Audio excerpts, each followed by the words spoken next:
The decolonizers also busy themselves with blackening the former colonizer as evil, as willfully evil.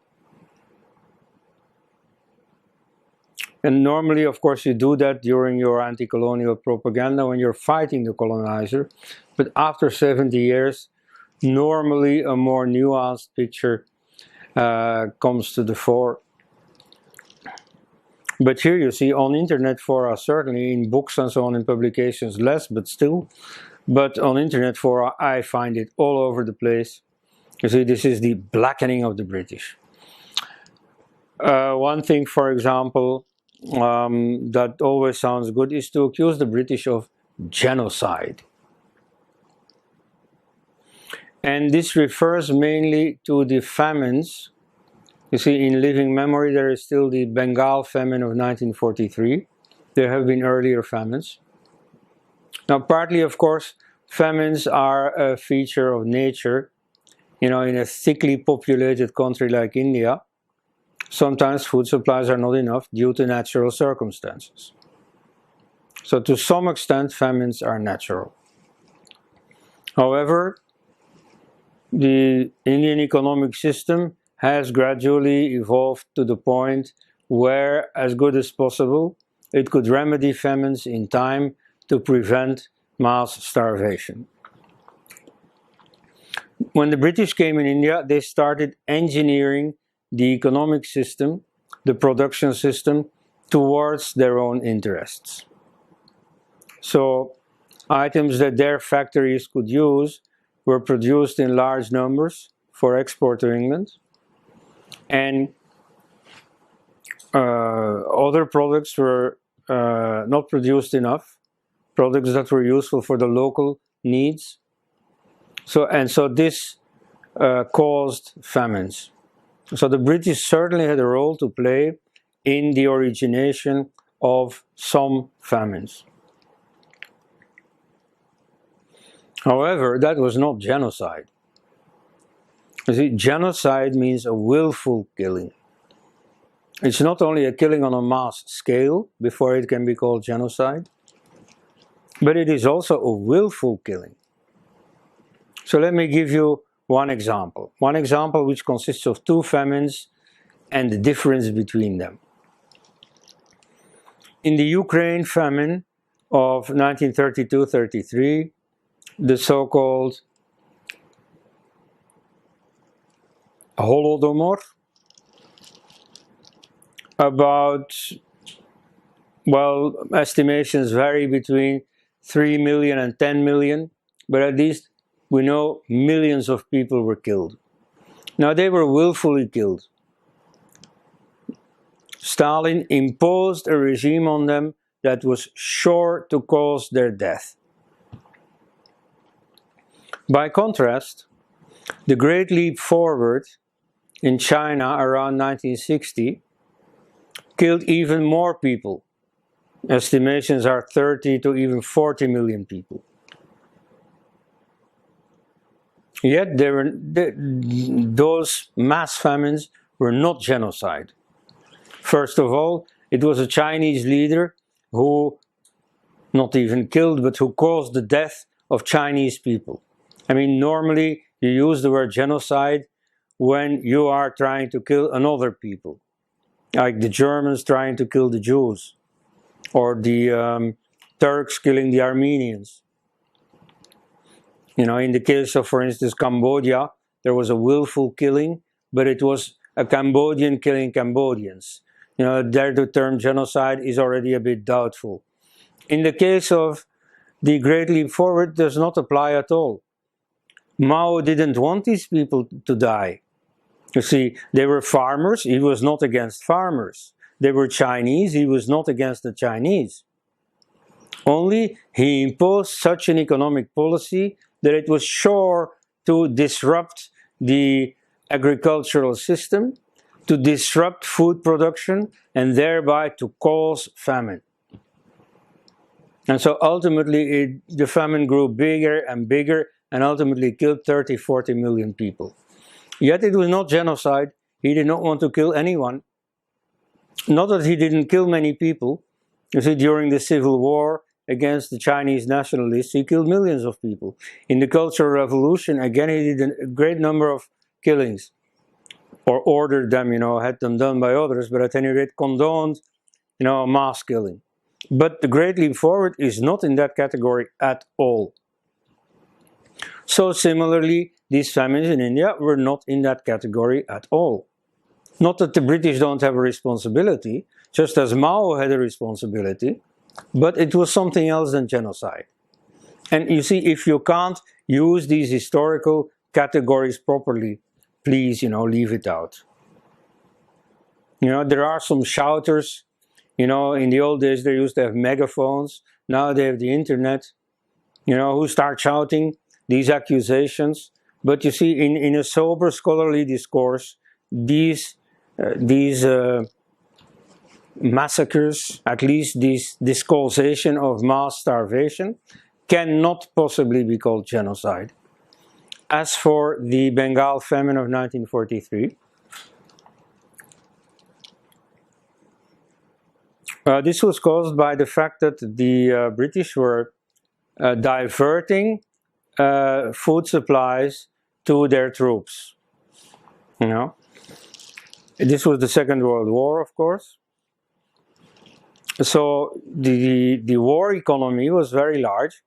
The Indian business class participated in the war economy on a massive scale. Indeed, apart from the United States, on the economic front, India was the big winner of the Second World War. Other countries, China, Russia, Poland, Germany, had been completely devastated, losing millions of people. India was fairly well off. Yeah, it had some troops, and among them, of course, some people were killed, obviously. But there was very little killing in India. There was no destruction in India. And the business class fattened itself on the war economy. Gandhi called on everyone to boycott the war economy, but the business class did exactly the opposite. Now, part of the war economy was this production of food for, the army. And so this caused the diversion of supplies in Bengal away from the needs of the local people. Now, when this started having its effect, the British still could have done something, which was to import food from Australia, which was entirely outside the war zone. And at that point, in 1943, food supplies had been diverted to the front, and Churchill could then have stepped in to remedy the situation as good as possible by importing food supplies from Australia, which was outside the war zone, where the economy still flourished very much. And he decided not to do that. Now, for that you can certainly hold him guilty. In my own country, which is Belgium, which was liberated by Churchill, you see, there is a great veneration for Churchill as the upper anti-Nazi who stood firm from the beginning, initially alone. But I perfectly understand that Indians do not have that veneration for Churchill. So there, of course, he was at fault. He took a wrong decision, and I admit, you see, if you have a war to conduct, not every decision you take will be as wise. But in this case, you see, the obvious result was so negative that he really should have remedied it. I don't think there is a serious excuse for not importing the available food supplies. So in that way, he played a role in causing the death of some 3 million Bengalis. That, of course, does not justify what this Hindu scholar, he was shouting on the internet, but nevertheless, he has a PhD title. So he said, but Churchill wrote, Indians are only there to die. They deserve to die. Now, I don't think he ever said that. I never read that. If he had actually said that, you would see the quotation all the time. It is just like Macaulay's quotation. You see, many Indian nationalists, not very well informed, say that Macaulay said, I have seen the greatness of Indian culture. The only way to destroy it is to take away their native education and impose English education on them. Now, he never said that. What he said was that it is best for Indians to bring them up to our level of Englishmen by educating them in English. This is something very different. He presented the policies he advocated as beneficial to Indians. Whereas what they make of it is that he was trying to harm the Indians. Now, whether he was right that this policy would be beneficial, that's a different matter. But he thought it was beneficial. And so, you see, there is this culture in India of just throwing around quotes that are invented. The President of India used this quotation. I have been through the length and breadth of India, and I admired, never did I see such a great culture. The word culture was not in use in the 1830s, not in that sense. I mean, there are very many indications in the text itself, without even having to do any historical research, that already give away that this is a spurious quotation. Okay?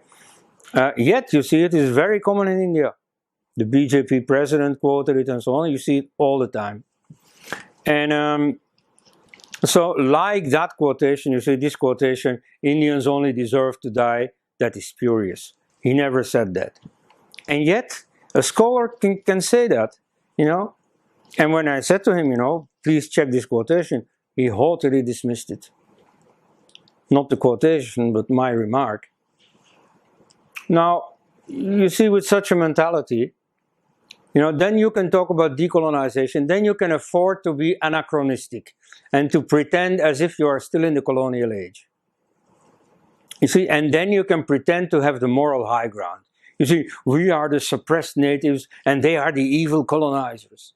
You see, the evil colonizers have gone long ago. Now you have your own house to set in order. And of course, admittedly, I am very glad that the present government of Narendra Modi is indeed setting the house in order in quite a few respects. But you see, that is what you should do rather than harp on the past. And it's not that, you see, this can't be truthfully told. You see, about the real genocides and the temple destructions and so on that the Muslim invaders committed, I myself have pleaded for a truthful account of this, a truthful teaching of what has happened. But that doesn't mean you should keep on concentrating on this. Okay, you learn that, and then you've learned it, you've interiorized it, and that's that. You don't have to keep on talking about it. And so the British did a few things very wrongly, so that should be said. But then that should not be exaggerated either. And that should not be given any contemporary importance.